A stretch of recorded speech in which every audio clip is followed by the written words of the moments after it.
hadir ke hadapan Anda selama 30 menit ke depan bersama saya Farida Amalia. Dan saat ini Sapa Jateng ada di objek wisata Lolong yang ada di Kabupaten Pekalongan, Jawa Tengah. Namun sebelum kita membahas terkait dengan objek wisata Lolong yang ada di Kabupaten Pekalongan ini, kita akan flashback dulu terkait dengan bencana yang sebelumnya terjadi di Petung Kriono. Kami segenap kru mengucapkan turut bela sungkawa dari bencana di Petung Kriono yang menyebabkan 25 orang meninggal dunia. Dan untuk mengetahui lebih lanjut penanganannya bagaimana saat ini, kita akan langsung berbincang dengan Bupati Pekalongan yang ada di samping saya. Beliau adalah Ibu Fadia Arafik. Apa kabar ini, Bu? Baik, Mbak. Alhamdulillah. Sebelumnya saya ucapkan selamat ya, Bu, ya, atas terpilih kembali. Ya, alhamdulillah, Mbak. Terima kasih. Bu Nadia, kita flashback lagi yang kemarin kejadian pertengahan Januari. Bisa diceritakan Bu terkait dengan yang kondisi di Petung Kriono saat ini? Ya, kondisi di Petung memang di luar dugaan kita ya, Mbak ya.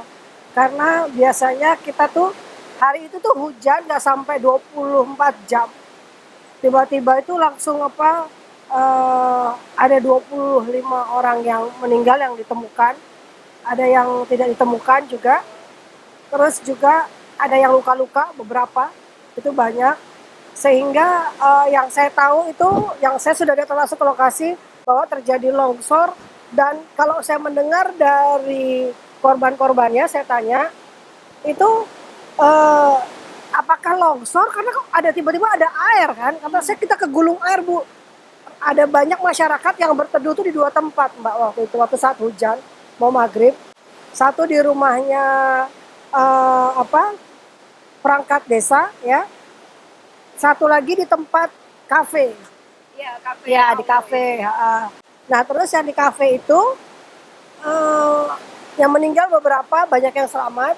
Tapi kalau di tempatnya perangkat desa ini habis meninggal semua.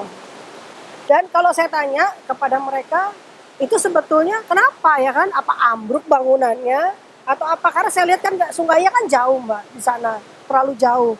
Tapi menurut cerita mereka tiba-tiba temboknya itu jebol, gitu langsung air katanya. Air nggak tahu dari mana air, terus langsung mereka tergulung-gulung gitu loh, tergulung dengan batu dan pasir dan macam-macam lah, kayu. Berarti itu banjir dan longsor gitu ya? Iya, gitu loh, Mbak, banjir dan longsor yang memang dalam waktu hitungan istilahnya nggak sampai 1 jam. Saya juga ya mungkin ini coba dari Allah ya. Jadi karena saya juga bingung, saya ke situ saya sampai bingung airnya dari mana ya gitu. Tapi sebelumnya emang beberapa hari sebelumnya emang curah hujan cukup tinggi juga? Ya, curah hujan tinggi. Tapi nggak tinggi seperti yang bagaimana enggak. Nah, tapi memang hari itu hanya hujan yang dari pagi. Kalau di bawah sudah dari pagi sih. Kalau di atas itu kalau menurut saya tanya itu dari sebelum maghrib. Hanya sebelum maghrib. Setelah maghrib kejadian langsung. Berarti singkat sekali, singkat itu ya, sekali ya, sebelum sampai. Iya, sesudah, betul. Seperti itu. Ya. Itu ada berapa wilayah yang terdampak itu, Bu? Kalau desa ini sekarang yang saya tahu ada 6 duku masih terisolir sampai sekarang. Kalau Petung itu kan rata-rata memang daerah tinggi ya, tapi yang terdampak itu hanya kalau nggak salah saya 4-5 desa aja. Kalau saat ini akses masuk sana masih bisa masuk, bisa sudah kita perbaiki sedikit, tapi juga pakai jembatan yang beli itu. Beli ya itu. Oh, oke. Itu untuk akses sementara ya. Akses sementara. Karena jalan putus, jembatan putus, macam-macam lah itu. Untuk update-nya saat ini penanganannya seperti apa nih, Bu? Kalau penanganan sampai saat ini Petung masih kita pantau. Dan yang kita lakukan adalah saya harus berkomunikasi cepat dengan pemerintah pusat karena ini tidak bisa ditangani oleh pemerintah daerah karena jumlah biaya yang terlalu tinggi ya. Dan juga kemarin Kabupaten Pekalongan masuk adalah tanggap darurat selama 2 minggu ya, sehingga memang saya sudah berkomunikasi dengan para menteri dan alhamdulillah Pak Presiden juga tanggap dengan cepat. Sehingga mudah-mudahan bisa dibantu dengan cepat lah untuk itu. Ya, insya Allah. Dan ini kan kemarin kita juga sempat ada liputan terkait dengan bantuan dari pipa-pipa air untuk akses warga. Untuk saat ini bagaimana, Bu, untuk yang kondisi seperti itu? Kalau untuk yang pipa-pipa air yang masih bisa terjangkau oleh kami bantu, Bu. Dengan ada bantuan dari Kementerian Pusat ya, juga ada dari kami juga di sini. Tapi kalau untuk yang terlalu banyak memang kami dananya tidak mencukupi. Jadi ya memang sekarang ya kita lakukan ya dengan ala kadarnya lah. Tapi kami memastikan mereka insya Allah tidak ada kekurangan makanan. Insya Allah seperti itu ya Bu ya. Berarti tadi Ibu sudah sampaikan kondisinya. Kemudian sebelumnya mitigasinya bagaimana Bu? Untuk mitigasi bencana sendiri secara luas di Kabupaten Pekalongan ini. Kabupaten Pekalongan? Jangan jawab dulu. Usai jeda pariwara kami akan segera kembali.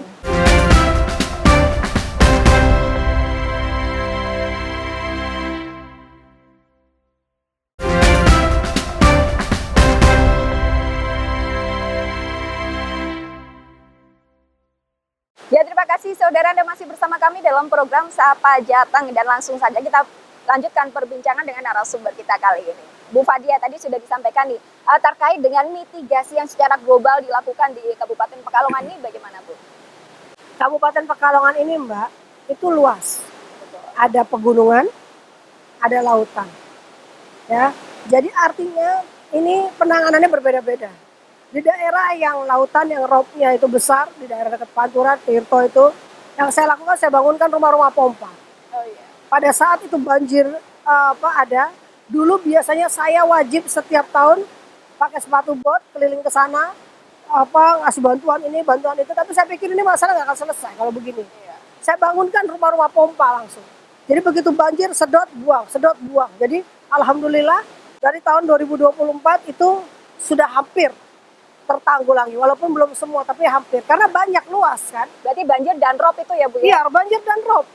Ada juga masih satu daerah di daerah Siwalan, itu robnya nggak pakai hari, terus-terusan banjirnya. Ya Allah, kasihan banget itu. Saya sudah laporkan ini dengan Pak Menteri PU juga langsung. Untuk itu solusinya relokasi atau gimana Bu? Ya enggak, ya mungkin rumah pompa atau kita buatkan tanggul. Harus kita buatkan tanggul, dan nilainya juga luar biasa. Harus Ya, ada pusat, harus pusat ini ya? kita nggak bisa. Anggarannya Kita sudah tidak mampu. Oke. Terus kalau untuk yang daerah atas itu sudah beberapa yang sudah kita relokasi mau waktu itu, dan banyak juga yang tidak mau karena itu adalah kampung halamannya. Oh ya, kenangannya Jadi di situ. ya, jadi pada saat situasi kemarin seperti ini, alhamdulillah kita komunikasikan dengan baik. Sudah banyak juga yang mau akhirnya kita relokasi. Oh, relokasi. Berarti memang kesadaran dari masyarakatnya juga Iya, ya karena Bu ya? memang gini Mbak, di daerah atas tanah bergerak. Iya. Harus gak ada cara lain yaitu memindahkan. Ya kan? Di daerah Petung udah kita kasih tahu juga di sini rawan longsor. Tapi mereka juga karena tempat asalnya kampungnya yang maunya di situ. Berarti sebelumnya Bu Fadia sudah menyampaikan bahwa Sudah, Petung ini sudah. lokasi yang Ya, rawan. rawan longsor memang setiap hujan, banjir, ya itu longsor pasti. Daerah sini Lebak Barang, daerah Petung dan Gadang Serang. Berarti mitigasinya sudah Sudah detail ya, tahu, Bu, sudah ya? hafal kita. Tapi yang sampai terjadi kemarin seperti ini nih yang di luar dugaan saya. Unpredictable. Iya. Iya, betul. Sampai akhirnya kok sampai air katanya meledak air itu, saya bingung. Saya datang ke sana, saya naik motor ke sana, saya lihatin mana airnya dari mana gitu loh. Iya, iya. Tapi Ada kok batu bisa ada besar itu ya Bu ya? Iya, iya, ada batu besar pindah ke tengah-tengah. Iya, kafe itu dekat. Ya, ya. Memang itulah mungkin ujian dari Allah, dan juga ya untuk masyarakat di atas juga untuk bisa lebih waspada aja. Iya, berarti nanti itu akan direlokasi atau mungkin ada pembangunan ulang sambil menunggu anggaran dari pusat tentunya ya Bu ya? Iya, kalau daerah atas kita relokasi, kalau Petung ini sampai sekarang masih banyak yang belum mau. Tapi kalau daerah di satu lagi ada kecamatan namanya Kandang Serang itu mau direlokasi. Bu Fadia, kalau kita lihat ini dari track recordnya Bu Fadia ini kan luar biasa sekali ya, dan banyak program-program yang sudah berhasil. Untuk tahun 2025 ini program apa nanti yang akan digencarkan Bu? Jadi gini Mbak, saya ini ada bupati di periode kedua saya itu tidak banyak janji ya. Iya. Saya pun juga tidak mau ngomong kebanyakan, karena daripada kebanyakan anggaran nggak ada, bohong semua. Jadi saya cuma titik beratkan awal itu adalah 3 Mbak. Yang pertama adalah memastikan pendidikan anak Kabupaten Pekalongan itu diterima dengan baik. Anak Kabupaten Pekalongan bisa sekolah tanpa syarat, ya, tanpa memberatkan. Dan saya alhamdulillah bisa meningkatkan dari sebelum saya jadi bupati, Kabupaten Pekalongan tuh ranking pendidikan itu ranking ke-34 dari 35 kabupaten Jawa Tengah. Ranking 2 dari bawah. Saya jadi bupati, tahun pertama langsung saya buat bahwa anak-anak Kabupaten Pekalongan yang tidak mampu, kita berikan pakaian seragam sekolah dengan gratis, kita transfer uangnya ke rekening orang tuanya. Tidak boleh sekolah memberatkan dengan meminta biaya apapun, khususnya di sekolah negeri. Dan anak-anak yang putus sekolah, kita kasih program kembali bersekolah. Itu dari SD sampai SMA, pokoknya kita ada paket A, B, C, itu kita buatkan. Dan kita bangun sekolah-sekolah yang tidak layak. Biasanya sekolah negeri kan jelek-jelek, Pak, karena milik pemerintah. Iya, Ini 120 miliar. Saya siapkan anggaran di tahun 2022, 120 miliar untuk membangun sekolah-sekolah yang jelek itu. direnovasi Iya, gitu renovasi, ya, Bu, ya? memberikan fasilitas. Anak-anak akhirnya kembali bersekolah, senang sekolah di negeri. Dan langsung kami tahun 2023 ranking 1 se-Jawa Tengah. Luar biasa. Jadi progresnya Tingkat kan nggak pendidikan mudah ya, langsung Bu, cepat. ya, itu ya, Bu, Iya, ya? langsung cepat saya. Kendala apa yang dialami waktu itu, Bu? Ya, mereka kadang-kadang bersekolah, sekolahnya nggak layak, sekolah Iya. banyak apa-apa, biaya ini itu yang kadang-kadang harusnya nggak ada. Berarti ada pangkasan-pangkasan Langsung saya nggak ini boleh, ya? jangan meminta apapun kepada anak-anak kami yang mau bersekolah, yang memberatkan mereka, tidak boleh ada sama sekali. Kalau saya tahu kalian lakukan itu, kalian berurusan dengan saya. Saya langsung gitu. Luar biasa. Tegas langsung ya, Bu, ya? Langsung, Tanpa takut ada yang basa-basi. berani. Iya, saya langsung biar perempuan agak sedikit Iya, tegas betul ya, ya, Bu, Mbak. ya. Sekarang berarti dengan adanya program, adanya efisiensi anggaran dari pemerintah pusat ini apakah terdampak atau tidak? Jangan dijawab dulu, Bu. Usai jeda pariwara kami akan segera kembali.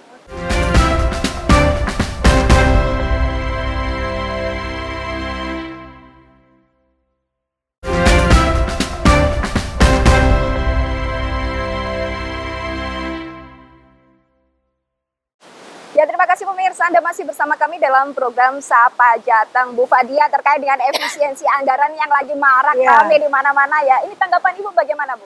Ya, pertama kami harus menghormati pimpinan kami, Bapak Presiden. Apapun keputusan beliau kita ikuti, Ya. kita laksanakan dengan baik. Walaupun secara jujur yang pastinya efisiensi anggaran ini pasti membuat kami agak lebih sulit. Karena banyak yang harus kita lakukan di daerah, banyak PR yang harus kami lakukan, terpaksa harus kita pangkas gitu. Tapi itu ya sudah nggak ada masalah, kita mengikuti saja lah. Iya. Untuk yang tadi fokus pendidikan juga berarti tidak terdampak dengan efisiensi anggaran ini mungkin. Ya pasti terdampak, Oh, terdampak. pasti terdampak, Oke. pasti terdampak karena tadinya jalan ini di Kabupaten Pekalongan ini sangat banyak yang rusak karena luas. Dengan adanya seperti ini langsung tidak bisa pembangunan dengan cepat gitu. Iya. Terus tadinya sekolah-sekolah negeri yang mau kita bangun hampir banyak ini juga kita pilih mana yang prioritas, gitu-gitu aja sudah. Jadi menunggu tahapannya ya, Bu, Iya, ya, yang terus juga kita ada kesehatan gratis, cukup pakai KTP untuk warga Kabupaten Pekalongan ini, dan UHC berlaku seluruh Indonesia. Itu pun akhirnya juga ya pastinya terdampak lah. Iyalah. Iya. Karena untuk itu aja kita kurang lebih hampir 60 miliar setiap tahunnya warga Kabupaten Pekalongan. dengan anggaran yang seefisien mungkin namun menghasilkan hasil yang optimal, setidaknya iya. seperti itu Ya ya. kami mengikuti saja. Bapak Presiden kita pasti tahu mana yang terbaik untuk rakyatnya. Kita mengikuti sehingga kalau kita mengikuti dengan hati senang, saya pikir tidak ada masalah. Luar biasa sekali nih Bu Fadia. Bu Fadia, ini kan pemirsa pasti penasaran, yang ada di samping saya ini ada durian dan Iya. rambutan. Ini adalah salah satu ciri khas dari objek wisata Lolong ini ya, Bu, Iya. ya. Ini cukup objek wisata ini memang cukup terkenal juga. Ya, objek wisata Lolong ini kalau dengan sungainya yang indah bagus ya, itu biasanya ada kayak arung jeram ya di sini. Terus juga durennya ini yang luar biasa, Mak. Duren, saya ini pencinta duren, pencinta luar biasa malahan. Tapi di Kabupaten Pekalongan ini semuanya ada. Musangking ada, ya. Lengkap berarti ya, Bu, ya. Terus duri hitam ada. Dan durennya enak-enak banget. Jadi orang udah tahu kalau ke Pekalongan pasti nyarinya tuh duren. Duren dari Lolong. Iya, dari Lolong, duren dari Lolong. Kalau objek wisata ini sendiri, ini memang dari Pemkab sendiri sudah merenovasi atau bagaimana, Bu, untuk yang Yang mana?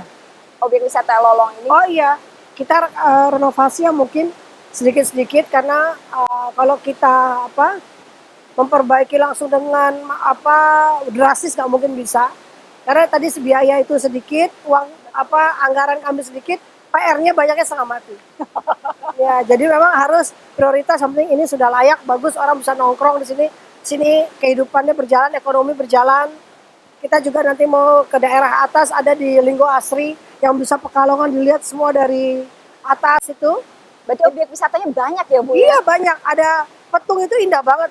Iya. Kalau ke Petung kita akan terkagum-kagum karena Petung itu indah, bagus, air terjunnya luar biasa. Terus kalau ada di daerah khusus itu di Petung, kalau yang udah jam 3 sore tuh kita ngomong udah keluar asapnya, ala-ala luar negeri lah. Kayak di Swiss gitu ya. Iya benar, udah kayak gitu. Udah ada kabutnya, apa indah bagus. Wah keren, kayak di Dieng lah ya. Iya kayak gitu. Ya. Karena kan hampir bersebelahan ya. Iya benar. Bu Fadia, ini kita kan kemarin waktu mau ke sini ada nih pertanyaan titipan dari netizen kan. Kayaknya ini ada program Bu Fadia ini yang luar biasa, yaitu Jalan Alus Rejeki Ya, Mulus. ya. Nah itu gimana Bu kalau progresnya saat ini? Ya itu tadi bahwa jalan di Kabupaten Pekalongan ini yang rusak itu banyak sekali. Menurut saya sebagus apapun tempat wisata kalau jalannya rusak percuma. Infrastrukturnya Iya, ya, Bu, infrastruktur rusak itu percuma. Sehingga pada saat saya menjabat dari bupati yang saya tembak memang jalan itu cepat. Pendidikan, jalan, kesehatan. Itu aja terus 3 terus saya hajar itu dulu. Karena kalau jalan sudah bagus, ekonomi pasti akan membaik. Iya, Ya, perekonomian. anak-anak sekolah lebih giat karena jalannya nggak rusak. Ya. Terus juga ya kesehatan kalau mereka orang kaya aja bolak-balik masuk rumah sakit miskin Mbak. Ya kan apalagi orang miskin. Tapi kalau sekarang warga Pekalongan pusing dikit aja ke rumah sakit Mbak kan gratis sudah. Iya, itu berarti memang salah satu program yang didengungkan oleh Bu Fadia ya, terkait dengan infrastruktur, kesehatan, dan juga pendidikan. Dan kita juga sudah melihat hasilnya setidaknya ya Bu ya, dan semoga nanti di periode kedua ini lebih bagus lagi. Meskipun anggarannya sudah mulai disempitkan ya Bu ya. Iya. Ya kita tetaplah Maksimal. Bupati itu harus tidak bisa mengandalkan uang dari daerah, harus bisa berkomunikasi dengan pusat dengan baik, dengan provinsi dengan baik, sehingga membangunnya nanti lebih bagus lagi. Bu Fadia mungkin ada pesan-pesan yang mau disampaikan pada pemirsa sekalian. Ya.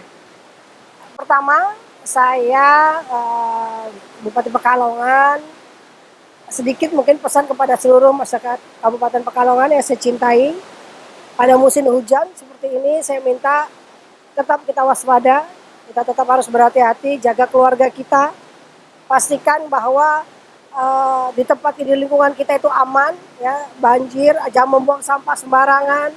Terus juga kalau misalkan ada apa-apa di daerahnya Bapak Ibu semua, langsung laporkan kepada kami melalui kepala desa atau langsung ke camat sehingga bisa langsung sampai kepada Bupati. Karena Bupati itu punya grup khusus dengan camat, yang setiap camat lapor apa-apa itu pasti nyampe langsung ke saya.